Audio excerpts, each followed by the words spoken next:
Welcome to Elaine Clark VO Real Talking Tips, where it's all about communication. I'm the author of There's Money Where Your Mouth Is, a complete insider's guide to earning income and building a career in voiceovers, and Voiceovers for Podcasting, how to develop a career and make a profit. I'm also the creator of 2 Elaine Clark apps, Activate Your Voice, 5-minute exercises to strengthen your speaking voice, and Adding Melody to Your Voice, speech improvement instruction and workout. This first series of micro-learning lessons is 52 weeks, so subscribe and tune in each week to Real Talking Tips for a new communication lesson. Episode 37, Word Emphasis.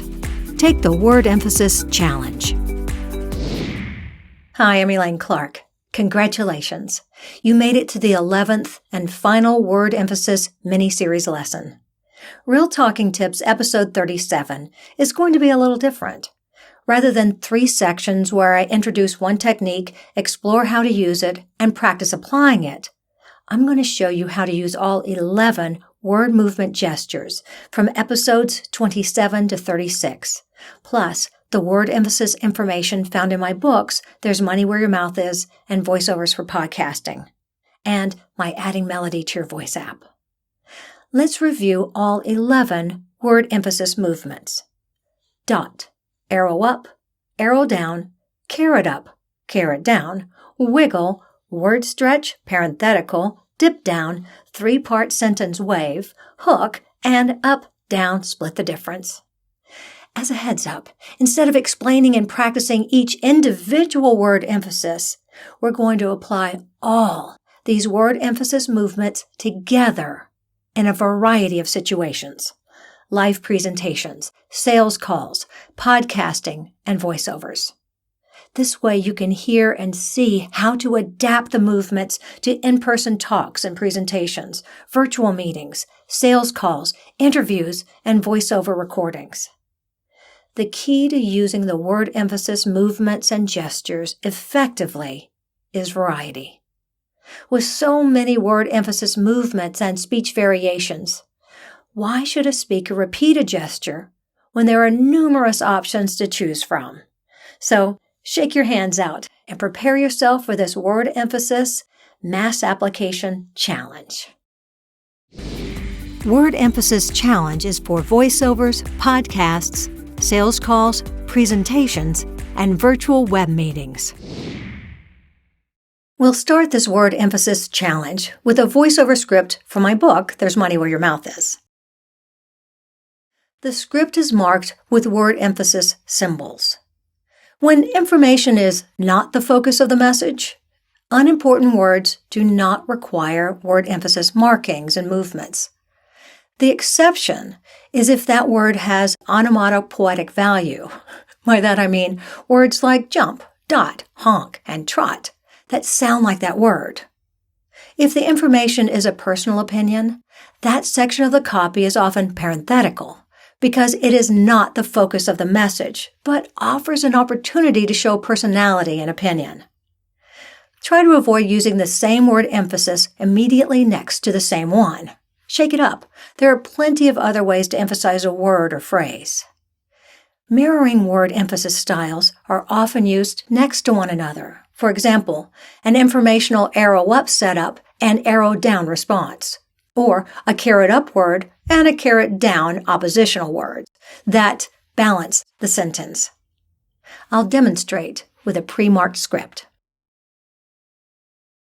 Okay, you're in the computer store trying to figure out what the latest model with lightning-fast speed can actually do when you look around. Does the store really have salespeople? Whoop, one just dashed by. At least there's a sign of life. It's noon, so you figure they're all on lunch break, right? After all, you are. Maybe interfacing with a human being isn't all it's cracked up to be. So you grab a sandwich and trot back to the office to search the web. You come across eproductsforyou.com. Their prices are competitive, and you can chat with a live salesperson. Sounds like a plan. So you sign in. Sally appears. She's smart, friendly, shows you the various options available in your price range, and answers all your questions. You get real-time advice while sitting at your chair eating your grilled panini. She doesn't even mind that you squirted tomato juice all over your white shirt. Minutes later, the order is placed. In a moment of excitement, you ask Sally what she's doing tonight. She giggles, says your order arrived the next business day, and signs out.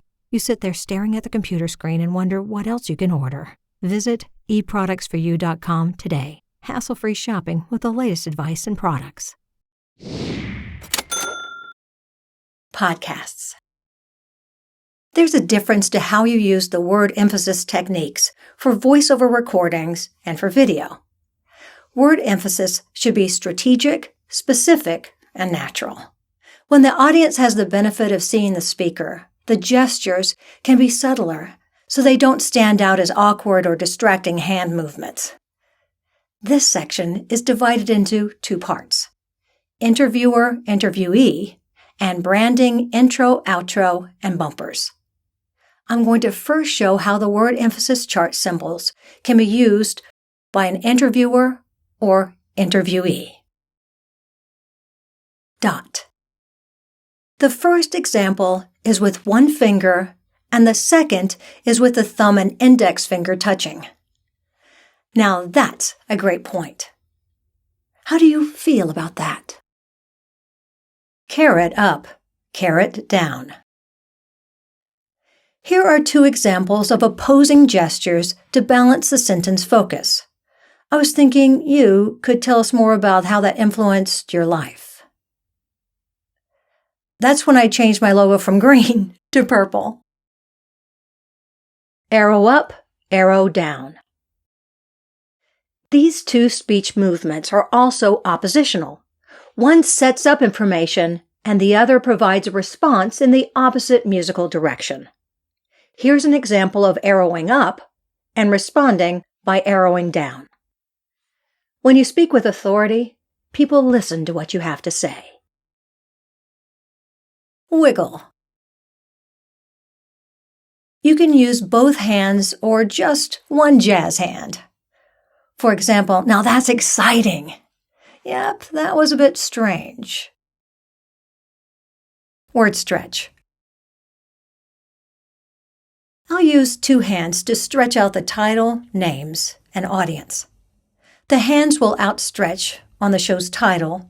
The fingers on both hands will curve in toward me when I say my name and point back out to the audience at the end. Example, welcome to Real Talking Tips. I'm your host, Elaine Clark, where I give you speaking tips. Dip down. Each hand gestures in opposing directions when additional information is provided. Example, you're going to be amazed at what this guest has gone through. Three-part sentence wave. Use two hands to complete the three-part wave. Example, when you agreed to come on the show, none of us knew all the challenges you had to overcome. Hook. Use one hand to form the hook movement. Example, now, that was an interesting story. Up, down, middle. Use this technique when one hand is higher and the opposite hand is lower. Example, I just have to interject, when I tried that in the past, I didn't have any of those results. For branding the show, title, guests, host, intro, outro, and bumpers, you'll use either the broader voiceover or more subtle video techniques, depending on the situation and style of your podcast. One of the great things when you're recording voiceover, you don't have to hide the gestures. They can be as big and broad as your voice quality, music bed, and style of show. In video, you'll need to tone these techniques down so they appear natural and an extension of your personal style and personality. Sales calls. If you spend time talking to clients on the phone, you can use either the voiceover or podcast styles to define your message and the key points. Live talks and presentations. The size and scope of the gestures and movements need to match the space. If it's a large stage with hundreds of audience members, the gestures can be bigger. If it's a presentation in a boardroom talking to a handful of people, the gestures are smaller to fit the space. Virtual web meetings. When speaking in virtual video rooms, the movements can be big or small as you like. Gauge the size of the virtual space you occupy. Then you can use the word emphasis gestures below the camera sightline. Use the word emphasis chart to get wired for sound. So, you see, the word emphasis techniques can be used universally in all forms of oral communication. It takes practice for it to look natural and spontaneous. Start by over-practicing, making the gestures and movements too big so the body has time to adjust and connect with each of their purposes. Eventually, your body will get wired for sound. Then a simple finger movement can do the same thing that a wide gesture used to accomplish. Congratulations on completing this 11-part word emphasis mini-series.